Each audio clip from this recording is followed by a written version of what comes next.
So you're playing Genshin, you do a 10 pull, and while you don't get a 5-star, you do get 4-star Mika. Now, what do you get with Mika besides kind of one of the most forgettable characters in Genshin, unless you play a very specific kind of Genshin? Well, Mika is a Polar Mode and Cryo user who, just like Sara, Goro, and Varuzan, their true supporting potential is locked behind their C6. And in this video, we're going to look at the basics of Mika. Now, you might notice that things look a little bit different here, right? I'm a little bit further back. I might be a little bit bigger up on screen. I've got a lot of kind of movement to work with now. This is because I completely reworked my room. If you saw it on the live, this is why I needed to have this extra room to walk around for the upcoming videos, because I have a lot of big videos planned. So if you want to see those, make sure you follow, subscribe, whatever social you're on, go ahead and hit that button. Now, I do not know what the audio is going to sound like. Hopefully I don't have to rework all of my audio or anything like that. Hopefully it'll be pretty easy for me to kind of just use similar-ish settings, but we're going to see. That's why we're doing this with Mika, right? So let's get into it. Mika's normal attacks are going to do physical damage. I also hope that I'm pointing the correct way. I hope I don't have to mirror this. I'm going to point, I hope I'll be right. Mika's normal attacks are going to be doing physical damage. He does at some point pull out his crossbow and do a little bit of a kind of shot for a little bit of multi-hit physical damage. And then his charge attack is going to be the corkscrew version of that. Now, his skill is where we start to get into a lot of the fun stuff of his kit. It has a tap and hold, and if you just tap it, it is going to shoot an enemy with his crossbow, dealing cryo damage and producing a ton of energy. Now, the hold version is going to allow you to aim, but it's also going to fire off the bolt. Once it hits an enemy, it's going to kind of branch out and hit other enemies around, giving a stacking effect. And the more enemies that you hit, the more stacks you get. And what this does is that your on-field character is going to do more physical damage based on the enemies that are hit, based on how many stacks you have. At C0, the maximum is 3. So if we do his normal attacks, you can see it's about this speed. If we then use his skill and hit enemies with it, it will increase his attack speed to this rate. Now, using his skill is very, very good for somebody like Eula, because it is going to increase her attack speed, which means that she is going to be able to do more normal attacks, building up her own stacking mechanic with how her burst works. So this is a very, very good for Eula to get that increase in physical damage and get that increase in attack speed. And if we actually look at Eula, she has 83 physical damage. Once we use his skill, his hold version, and then also some passives and constellations, then we can actually get her physical damage up way higher than that. Now, his burst is going to do really only one thing, right? It's not going to do any damage. It's simply going to do a team-wide healing. That's really it, but you can partner him with Furina to do a lot for fanfare stacks. That's also going to mean that your on-field character, whenever they do a normal attack, it can heal them as well. So this can also partner really, really well with Furina's fanfare stacking mechanics to increase our on-field damage dealer, being Eula in this instance. Now, whenever I talked about how his skill is going to increase the physical damage, that actually comes from his first passive. This passive is also going to allow you to get one more of the stacks to increase the physical damage as well. Now, his second passive is going to be that whenever you use his skill and burst together, the on-field character that has both of these effects going on, they're going to be able to build stacks of his stacking mechanism to get up the physical damage, right? By scoring crits on the enemy with their attacks. So as you can see, he is going to be very, very good for buffing physical damage as well as being a healer. Eula with Mika and Furina and then Raiden in this particular team is actually a very, very good combination because of the cryo resonance from Mika and Eula working together, but then also Mika doing the team-wide healing to give Furina fanfare stacks. It's a very, very good combination to work together. Now, for artifacts, you do have a couple of different options. His best is going to be Noblesse. Swap over to the side now. Noblesse, where you're going to be getting, it's going to increase his burst damage, but his burst doesn't do any damage, but it is going to then give an attack buff to your entire party once you use the burst. This is going to be where it is very, very good. If you want him to heal more, then you can do something like 2-piece tenacity, because his healing is based off of his HP. I forgot to say that. His healing is based off of his HP.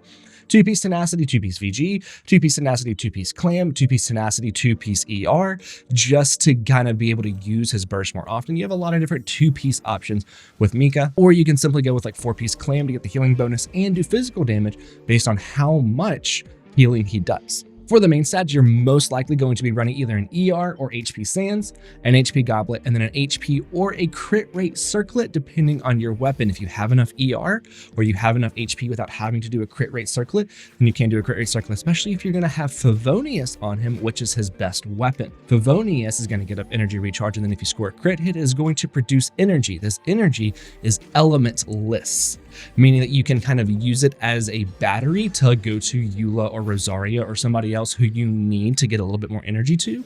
Using this weapon on him with his ER can produce elementless energy particles to kind of substitute battery somebody else. So something to keep in mind. This would be where you would be running a crit rate circlet. Some other options for him are going to be like the Magical Girl staff. I would say that this is a very, very close second weapon for him because it's going to give him HP, and then it's going to give him energy after he causes healing, which is going to be immediately. So you can use his skill, go to Eula, let her absorb those elemental particles that Mika is producing, and he's still going to get energy regardless. So this is going to be another really, really good option. Or you can use Rightful Reward, which is the Fontaine craftable weapon. It's going to be similar to Dialogue of the Desert Sages. He just has to cause the healing, which is team-wide healing. So it's not really going to matter. So it's not going to matter as much as if we were using this on like Chevy, where it would very much matter which weapon we're using, because Chevy doesn't do team-wide healing, she does individual healing. Both of these are going to be good. So if you don't have Dialogue of the Desert Sages and you have Favonius on somebody else, you can try like R5 Rightful Reward with the Fontaine craftable weapon. And if you kind of need just like a stack HP stick, then of course you can run Black Tassel, which is just going to give him a ton of HP. Now, we are going to look at his constellations, but I do kind of want to talk about a little bit of a team for him first. He buffs physical damage. I'm swapping back this way. He buffs physical damage, which limits the amount of characters that you can kind of use him in to get his full potential. Yes, that team-wide healing is very, very nice. Yes, that attack speed increase is very, very nice because there's not a ton of characters that can do attack speed increase and the team-wide healing. So you can kind of put him on any team where you need extra attack speed, and then maybe like the team-wide healing with Farina. He can kind of slot into a lot of teams, but he's also going to be giving the physical damage bonus, and especially at C6, you really want to run him in a physical team.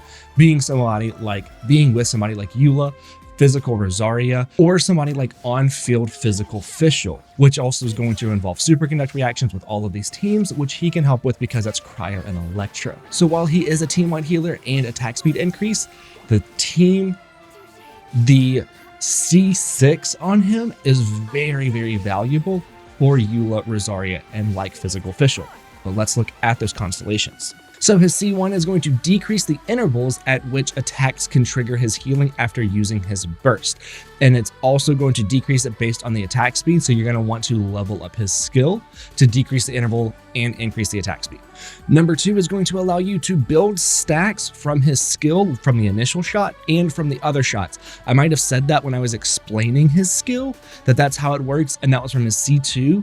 If I said that, I do apologize. I can't remember if I said that you automatically get that or not, but the C2 is what gives it to you. C3 is going to be a normal one. C4 is going to give him energy whenever he performs healing. C5 is going to be a normal one, and C6 is where you really get this. Now, the first part of this, the maximum number of the stacking mechanic can be increased by 1, which is going to be great. However, your active character on the field affected by his skill will deal 60% more physical only crit damage. This is why he has like Sara or Farazan or Goru, where he is phenomenal for physical characters with that C6. C6 Mika is very, very good for Eula, especially with Farina now as well.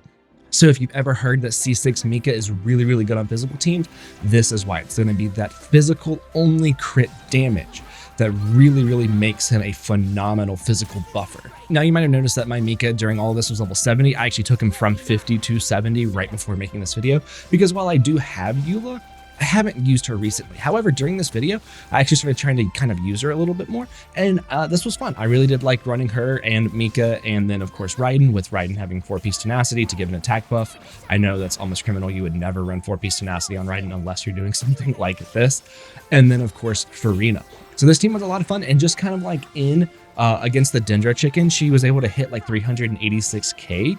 Eula was, so like that's really, really good. And that's with a level, I haven't even leveled his skill, so I could get that attack speed up even more, meaning that I could get Eula's stacking mechanic from her burst to go even higher as well. And then Raiden's skill's not crowned either, so I could get that even higher again still. So there's a lot that I could kind of do, and then Mika's healing wasn't like super impressive. So there's a lot that I could really do with this particular team leveling up Mika and his talents, where I could very, very easily increase Eula's damage output just from leveling up some talents, getting a little bit higher HP, right? So this was really, really good. And I might invest more into this team just because it's fun, right? Eula was my very, very first 5-star. So I do want to have a good Eula team kind of ready to go, which means that I'm going to have to get Mika his own set of noblesse so that I don't have to steal Benny's. Anyway, I'm just kind of rambling at this point. If you like the video, make sure that you comment, like, subscribe, all of that fun stuff. Kooky is green here. I have pink here, and I'll see you in the next one.